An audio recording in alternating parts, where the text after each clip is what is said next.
Hello everyone, मैं नेहा आप सभी का स्वागत करती हूँ आपके अपने यूट्यूब चैनल सिंह 144 एजुकेशन में, जहाँ आज हम पढ़ने जा रहे हैं एसएससी एमटीएस के लिए जीके और जीएस के मोस्ट इम्पॉर्टेंट क्वेश्चंस।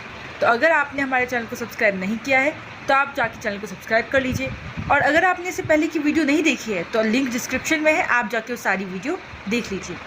तो स्टार्ट करते हैं। पहला प्रश्न ये रहा आपकी स्क्रीन पे। तसोंग झील निम्नलिखित में से किस राज्य में स्थित हिमाच्छादित झील है? आपके ऑप्शन है सिक्किम, पंजाब, मेघालय या गुजरात। तो तसोंग झील सिक्किम राज्य में स्थित हिमाच्छादित झील है। हिमाच्छादित का मतलब होता है बर्फ से ढका हुआ। बढ़ते हैं अगले प्रश्न पे। अगला प्रश्न, डैश उधार को छोड़कर सरकार के कुल व्यय और उसकी कुल प्राप्तियों के बीच का अंतर होता है। ऑप्शन ए राजकोषीय घाटा, बी ऋण प्रवाह, सी कर्ज का बोझ या डी बाजार का संतुलन। तो इसका आंसर है ए राजकोषीय घाटा उधार को छोड़कर सरकार के कुल व्यय और उसकी कुल प्राप्तियों के बीच का अंतर होता है। क्वेश्चन नंबर 3, भारतीय संविधान में निम्नलिखित में से किस आयोग का उल्लेख है? ऑप्शन ए संघ लोक सेवा आयोग, बी राष्ट्रीय मानवाधिकार आयोग, सी राष्ट्रीय महिला आयोग या डी भारतीय प्रतिस्पर्धा आयोग। तो भारतीय संविधान में संघ लोक सेवा आयोग का उल्लेख है। Next question,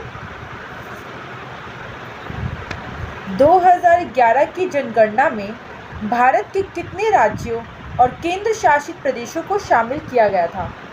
option A 40, B 28, सी 45 या डी 35। 2011 की जनगणना में भारत के 35 राज्यों और केंद्र शासित प्रदेशों को शामिल किया गया था। अगला प्रश्न, निम्नलिखित में से कौन से भारत के दो द्वीपीय पड़ोसी देश हैं?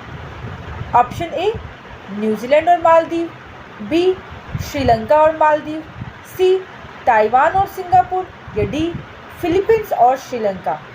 तो श्रीलंका और मालदीव भारत के दो द्वीपीय पड़ोसी देश हैं। अगला प्रश्न, निम्नलिखित में से किसने तुगलकाबाद शहर की स्थापना की थी? ऑप्शन ए फिरोज शाह तुगलक ने, बी अलाउद्दीन खिलजी ने, सी मोहम्मद बिन तुगलक ने या डी गयासुद्दीन तुगलक ने। तो इसका आंसर है डी गयासुद्दीन तुगलक ने तुगलकाबाद शहर की स्थापना की थी। महाकाली गुफाएं डैश में स्थित 19 शैलकृत रॉक कट स्मारकों का एक समूह है। ऑप्शन ए महाराष्ट्र में, बी मध्य प्रदेश में, सी तमिलनाडु में या डी पश्चिम बंगाल में। महाकाली गुफाएं महाराष्ट्र में स्थित 19 शैलकृत रॉक कट स्मारकों का एक समूह है। अगला प्रश्न, माच किस भारतीय राज्य की पारंपरिक नाट्य शैली है? ऑप्शन ए मध्य प्रदेश की, बी असम की, सी कर्नाटक की या डी नागालैंड की। तो माच मध्य प्रदेश राज्य की पारंपरिक नाट्य शैली है।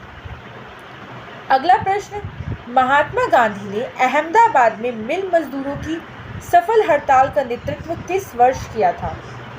1916 में, 1918 में, 1919 में या 1917 में?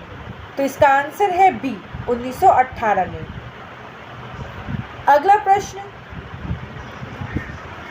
केंद्रीय शिखर या गुंबद जैसी संरचना से अलग अलग दिशाओं में धाराओं के प्रवाहित होने पर कौन सा जल निकासी पैटर्न बनता है?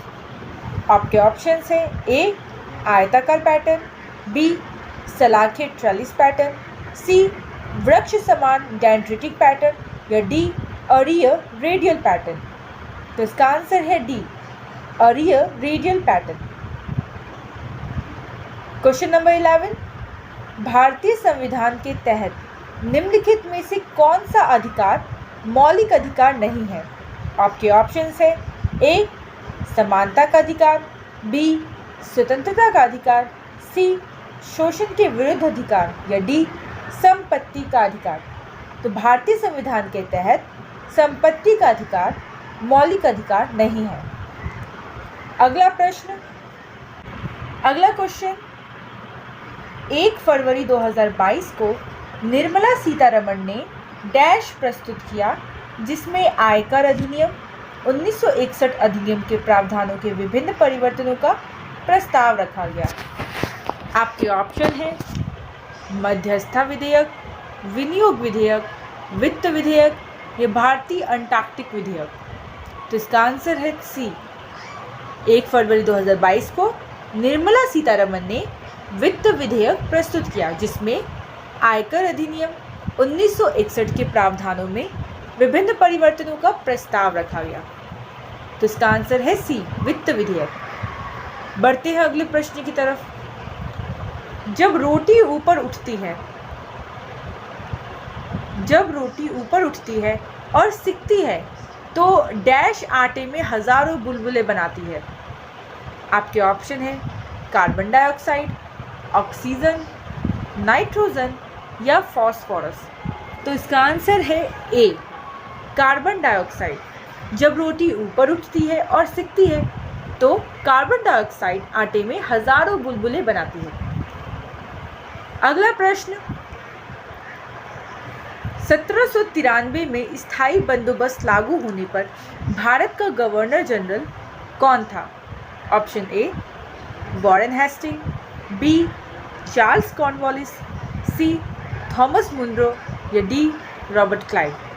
तो 1793 में स्थायी बंदोबस्त लागू होने पर भारत का गवर्नर जनरल चार्ल्स कॉर्नवालिस थे। नेक्स्ट क्वेश्चन, राष्ट्रीय राजमार्ग NH-44 सबसे लंबा राष्ट्रीय राजमार्ग है जो जम्मू और कश्मीर से कहाँ तक जाता है? आपके ऑप्शन है कर्नाटक तक, आंध्र प्रदेश तक, तेलंगाना तक या तमिलनाडु तक। तो इसका आंसर है डी, जम्मू और कश्मीर से तमिलनाडु तक जाता है। नेक्स्ट क्वेश्चन, निम्नलिखित में से कौन सा भारतीय त्योहार भगवान जगन्नाथ को श्रद्धा अर्पित करने के लिए मनाया जाता है? आपके ऑप्शन है लोसर, रथ यात्रा, त्रिशूलपूरम या हेमिश। तो रथ यात्रा जो है वो जगन्नाथ जी को श्रद्धा अर्पित करने के लिए मनाया जाता है। अगला प्रश्न, निम्नलिखित में से कौन ठंडे खून वाले जानवरों का उदाहरण है?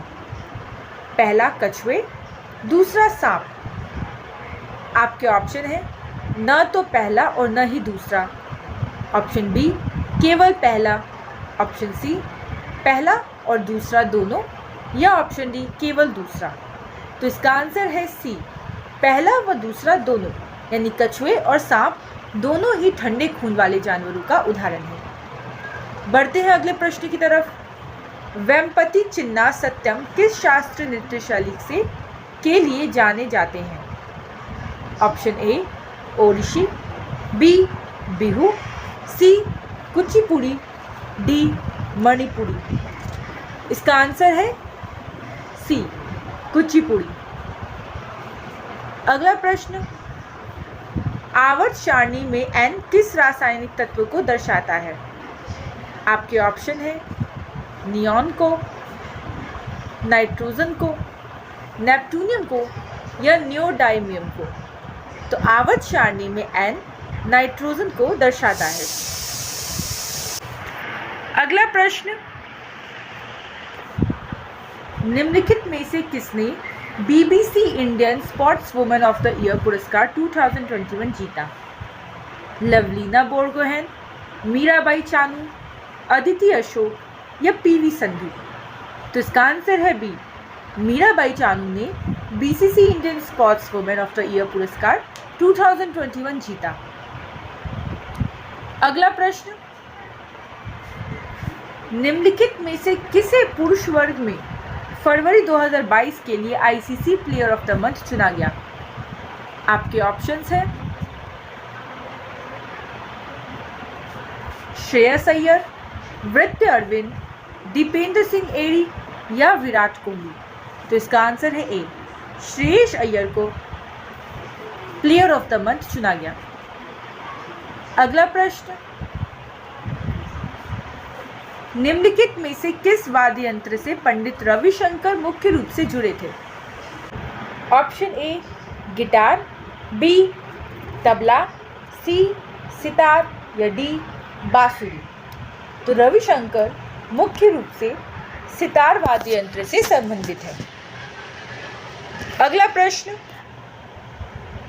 किस क्रिकेट खिलाड़ी ने भारत के श्रीलंका दौरे 2022 पर T20 सीरीज के लिए मैन ऑफ द सीरीज का पुरस्कार जीता?